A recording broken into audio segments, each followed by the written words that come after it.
عسلامتكم ومرحبا بكم الناس الكل، يا رب إن شاء الله تكونوا بخير. اليوم نشوفوا مع بعضنا المركز التونسي كيفاش عملته. أنا عملته في الغربة، الحقيقة ما عنديش برشا بوسيبيليتي باش نشري لهنا.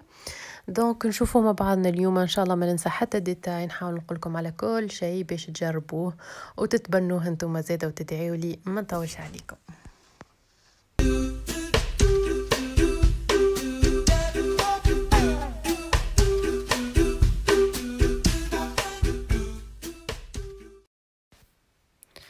ونبداو بسم الله. لهنا انا خذيت الثوم متاعي، نفخته قبل بنصيف ساعه في الماء. العمليه هذه تعاونكم برشا برشا باش تنحي قشره الثوم بسهوله برشا، ما تقعدش تتعب في روحك. هاكي تشوف فيها القشره تتنحى وحدها، وتعاونك هذه سورتو كان باش تعمل هريسه، ملوخيه، مرقز كيما هكايا.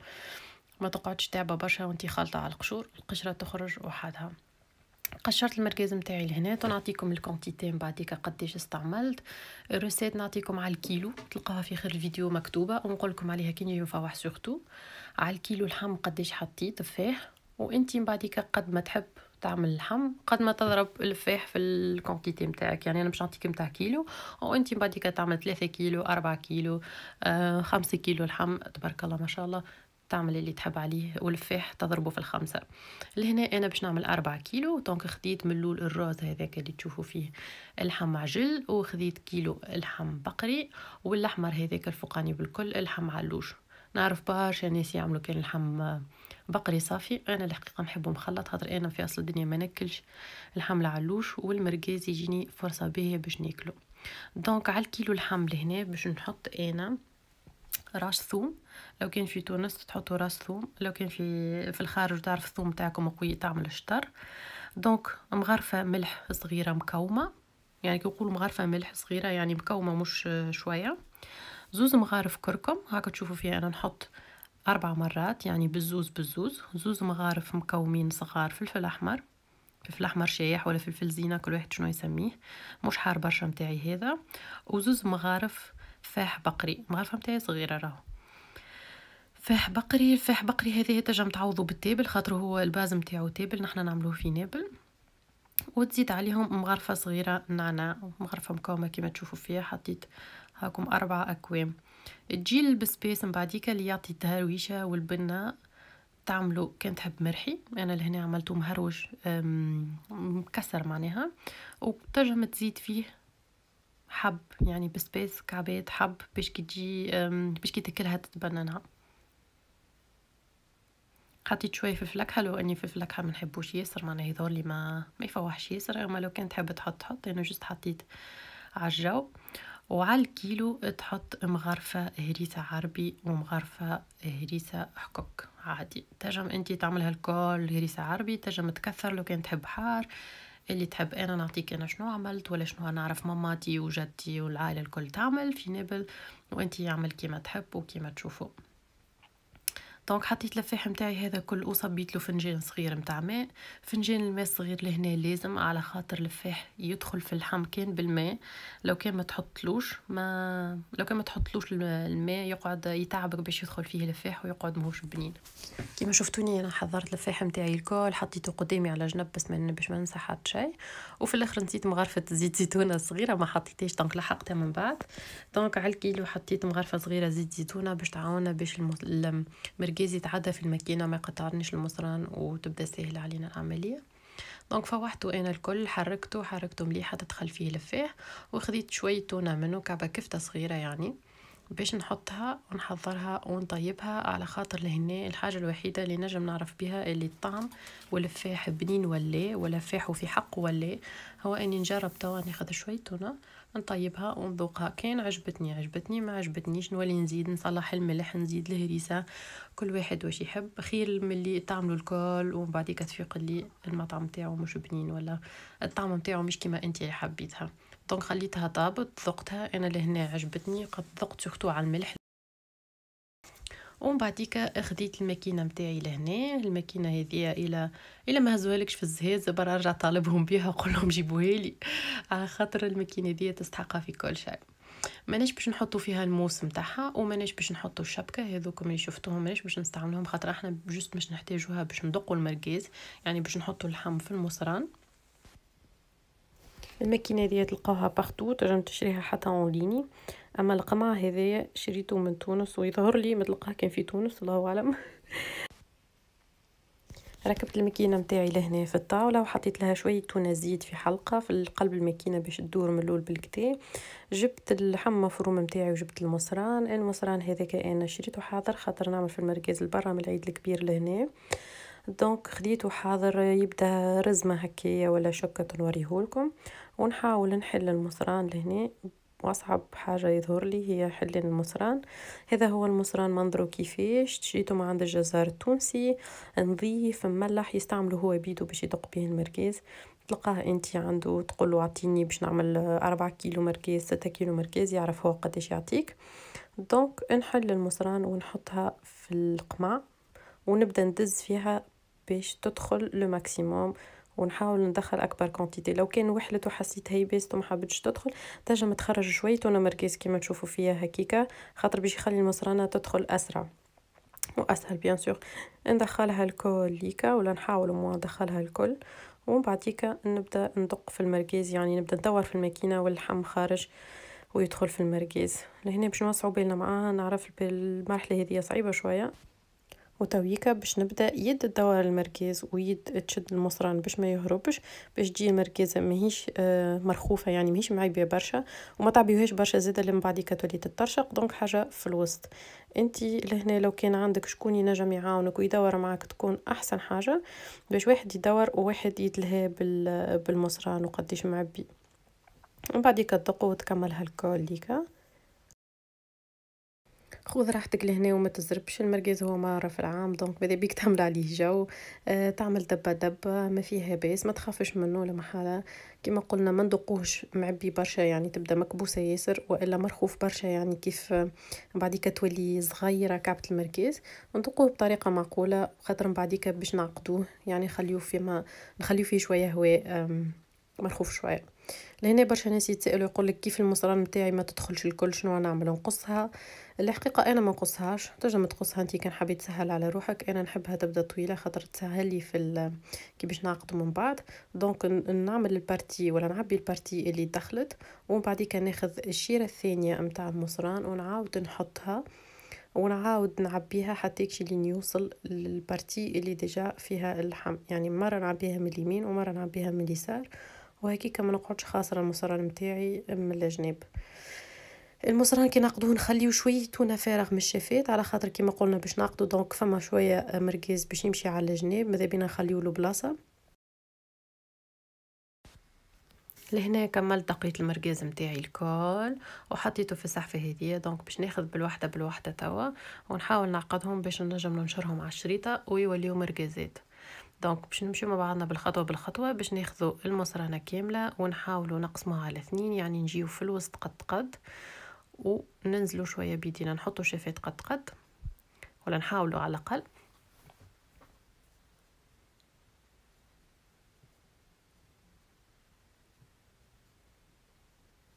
ومن بعديك نجيو للوسط لهنا نحاولوا ننزلوا شويه بصوابعنا باش نفرغوها شويه وندوروها دورتين دورة ونص انتي واش يساعدك حتى يولي عنا تقريبا عقدة في الوسط. ومن بعد ناخذ الشيرة اليمين والشيرة اليسار وبصبعي الكبير نحاول ننزل شوية نقدم الحشو ولا نوخره باش نعمل فرغة هاكم تشوفوها في المصران، ونحط واحدة فوق الاخرى، والفوقانية هي اللي نهز الشافة متاعها وندخلها باش نعمل العقدة.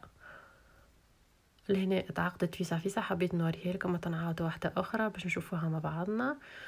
دونك نعاود نحسب تقريبا 4 صوابع ولا كيما تحب انتي. انا ناخذ بالقبضه متاع اليد متاعي ونحطو واحده فوق الاخرى، والفوقانيه هي اللي نهزها ونحطها في وسط في الفتحه معناها اللي بيناتهم وتتعقد هكا.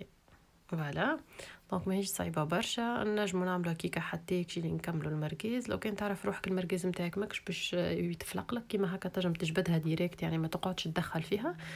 اما لو كان المركز نتاعك مكبوس شويه ماذا بيك تدخلها الشفا ونكملوا الكل حتى نعقدوهم. هذه احسن حاجه نحبها انا في المركز ولا اكثر حاجه نحبها ونعمل عليها جو.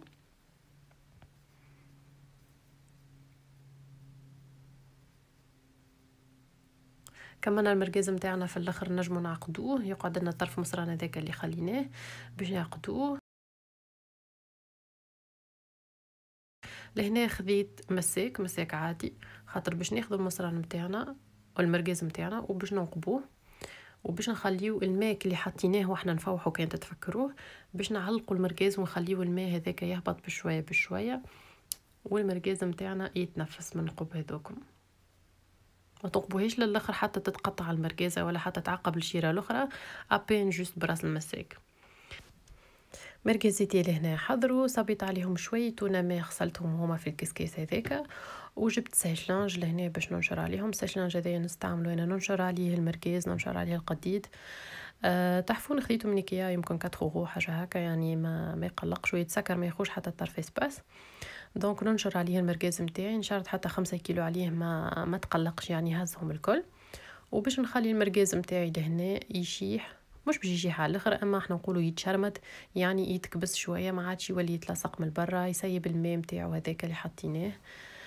وهذايا المنظر نتاعو كيفاش هو علقته. انا كملته لهنا في الليل كما عملته انا في الشتاء تقريبا ولا في الخريف، خليته حتى يكشي للصباح. في الصيف ما تخليهوش برشا، 2-3 يكفيه باش ما يفسدش اللحم. ولهنا هاكا تشوفوا فيه شاحة المرقازة تقريبا من برا، ما هيش مبلولة، شادة روحها، اتشرمدت.